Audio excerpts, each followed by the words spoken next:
everybody doing? What's up, Brian? This obviously can be an explosive Nebraska offense. What's the challenge of Trey Palmer, Casey Thompson, all those guys? Yeah, I mean, like you said, that is the challenge, is limiting the explosive plays. They've made their money on those, especially here lately.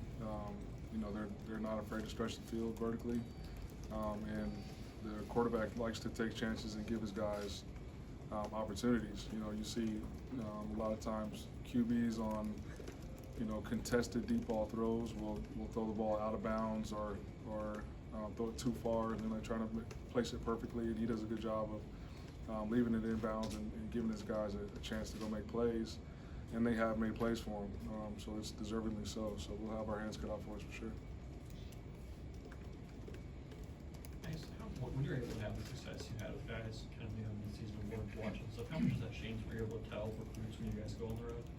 Yeah, I mean, it's just like we've been telling recruits, all the way back to last year what was going to happen, and so now that it is out there and you can see and show proof, it definitely helps on the recruiting trail. But this isn't a surprise to anybody in the building, and so we've been broadcasting this type of awards, accolades, play, and so now to have tangible proof is definitely beneficial on the recruiting trail.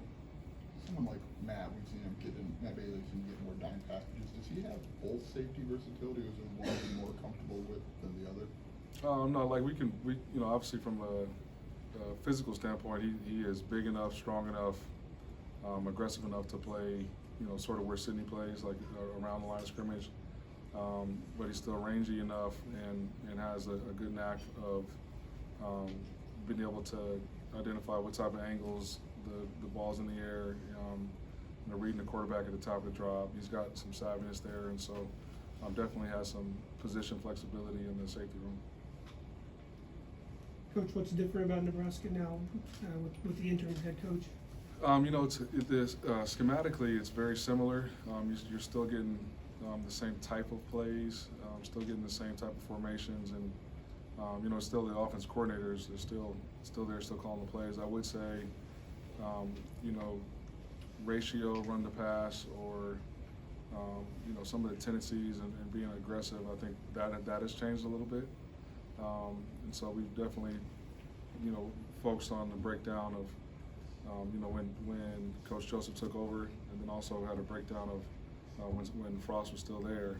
So we are covering our bases on all of those fronts. Quan made a point after the Minnesota game, mentioned that all three safeties got a pick. I mean, just that group. I mean, have you had maybe two or three like that in previous stops that you've coached, or are they all kind of? That's hard. It's a hard one, just because schematically we are so different now.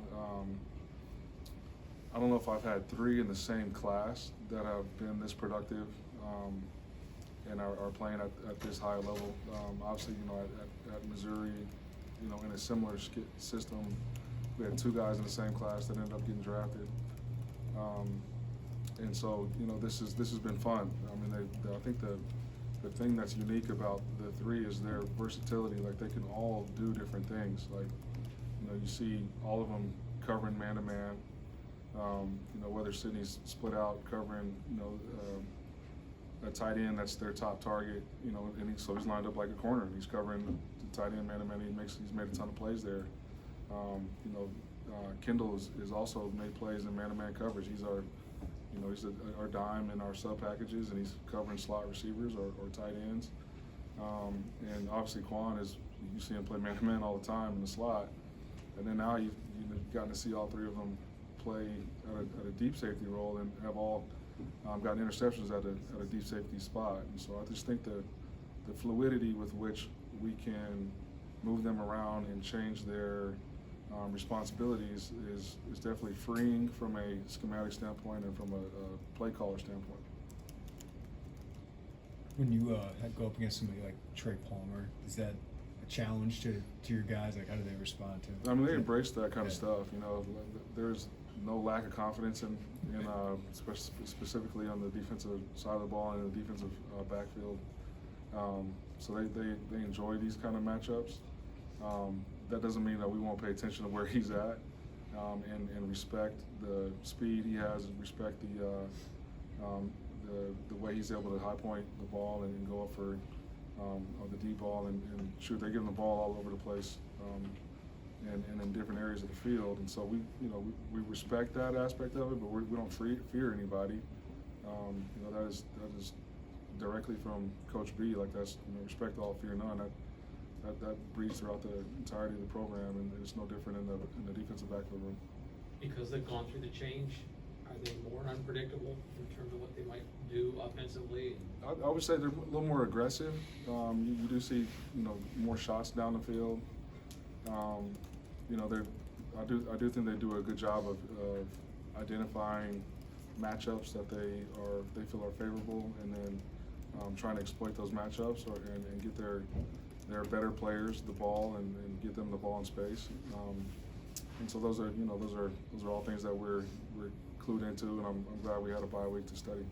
Right, there's not a lot of guys that have played there with the sold-out crowd. Last time there was 2020. Like, Yeah. what do you tell them about playing in Lincoln from your days? Yeah, it's it is a great atmosphere to play. Obviously, playing at Colorado, I was able to play there I think 2 or 3 years out of my time there. The fans are very in tune to football IQ. Like, they know what is going on. They know when to cheer and how loud to cheer. I also know that it gets dead silent when you make plays there. And so, I've sort of talked through to our guys, what to expect. And they're also very polite fans at the end of the game. So, there will be momentum swings, and we just gotta do a good job of not hearing those momentum swings and not paying attention to them and just focusing in on our job. I do think going to playing at Wisconsin earlier this year will help prepare us. I think playing at Penn State last year for the guys that are back, it will definitely be some environments to be able to draw on. But at the end of the day, it's just about focusing in on us and doing our job. Coach, when you recruit a kid who can play either side of the ball, is there a conversation between you and the offensive staff, or is it more of a we'll figure it out when he gets here kind of thing? It's actually going through the recruiting process. You got to ask the prospect, like, what do they want to be when they get here, and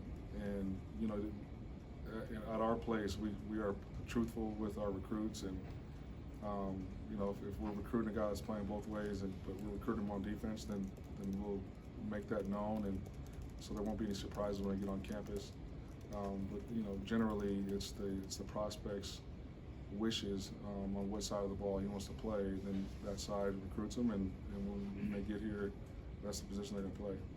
Barry said that had pretty good energy for a Sunday practice, just coming off a bye week. How do you maybe take advantage of guys having energy when they get back out and play again? Well, our guys love to play ball, and so I think players and coaches alike were itching to get out there. It is awkward to sit on the couch on a Saturday and watch games. You come here to play games. Like, that's why we're in this profession. That's why guys are in the locker rooms to play games. And so you got some time off, and you're in the thick of the season, and everybody is in tune to what is out there. Like, guys are excited to go play, and so I don't know if there's a right way to take advantage of it other than to just do what we've been doing and continue to try to improve and bring energy while we're out there. When you have 2 outside linebackers who are playing at the level that they are, does that allow you to do anything different schematically to maximize that at all? You just try to get those guys as many one-on-ones as you can, and you try to do things to make sure that they're on the field at the same time in opportune moments. But yeah, like you said, those guys are playing at a high level, and so getting them one-on-one matchups is definitely something that we are in tune to going through the game plan process. T-Rod's come in, been part of the rotation. Obviously, probably playing a bigger role next year. What have you seen from him in his development? I've seen growth and improvement. Especially he was sort of hurt during the fall camp, and to see him come back the way he did from the jump, and continue to work hard, continue to really embrace the technique and the fundamentals that Coach Jamo's preaching, and pushing those guys ahead of them like that. It's a competitive room, and so that group is continuing to improve. So we just, that's what our wish is for T-Rod, is to just continue to try to get better every day, and then when he is out there to go make plays like we see him make in practice. You're gonna talk about the versatility of those safeties. How much freedom does that give you to run maybe a lot of different kinds of packages during a game when they can do so many different things? Yeah, we, like you guys see us, we sub all the time, depending on depending on the situation and depending on what personnel grouping is out there for the offense. So I think what it allows you to do is it allows you to get into some pass-friendly or third down type calls on early downs when you got guys out there that can cover and have the type of versatility that they have. Barry talked about, maybe not during the season right now, but fall camp, even in the spring, kind of you guys going over the offensive coaches and going, hey, do we have tells? Do we have tendencies that we're just not seeing? Is that conversation kind of a back and forth deal throughout the quote-unquote off season? Definitely during the off season, specifically when we are going against each other. He'll ask questions about, should we run this play out of this set or this motion? And like you said, we'll ask like, hey, if we're running this pressure, do you guys know it's coming? Or if we're dropping into this coverage, what are the pre-snap tells? So those conversations are beneficial. The back and forth is beneficial. Like I told you guys, coming out of fall camp, I was happy not to play against him anymore. He makes you play with all 11. You got to play plays within plays, and if your eyes are wrong, then there's an explosive play waiting to happen. And so it's been fun to see his game plan put into play on other people. And so I'm happy for him and the success that they're having on that side of the ball. We got a great staff on offense, and those guys in the locker room are really believing in what they're preaching, and it just seems like they continue to get better and keep us off the field every week. So Sidney might not get the midseason accolades that some of the other guys in the secondary do. Like, what's he mean to your defense? Oh, he's crucial, man. Like he allows us. I don't know if there's any one person that's more important than the other, but his understanding of what the structure is and what type of calls we get to within that structure really plays games with the offense. Do they ID him in the fit? Do they think he's dropping in coverage? Is he coming in on a blitz? And so there's a rhyme and a reason for everything he does. And then obviously the style of play that he plays with is infectious, and guys really like being around him and playing with him. So does he get the 4 picks? Like, no, you know what I mean? And is he out, covering their top receiver down in and down out? No, but I think if you ask the opposing offensive coordinators who they pay attention to during the game plan process, I think it's number 30. One more question. Those kind of games that Sidney, is that like, if you had someone like him before that you trusted to play those games, and is that something that would be like a prerequisite after him to try to? Previously, I would have had to tell guys within calls, like, this is what I want you to show, and we're going to get to this. And with Sidney, he is so locked in and in tune with what we are doing schematically that he has the freedom to show. He knows what complements what, and so I think that's where he has separated himself. It's just his maturity, his work ethic. He is as meticulous of an individual, not just somebody I've coached, just an individual, period, in terms of his routine and his work ethic and his film prep.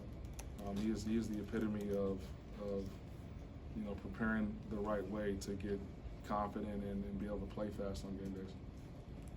All right, thanks, Ryan.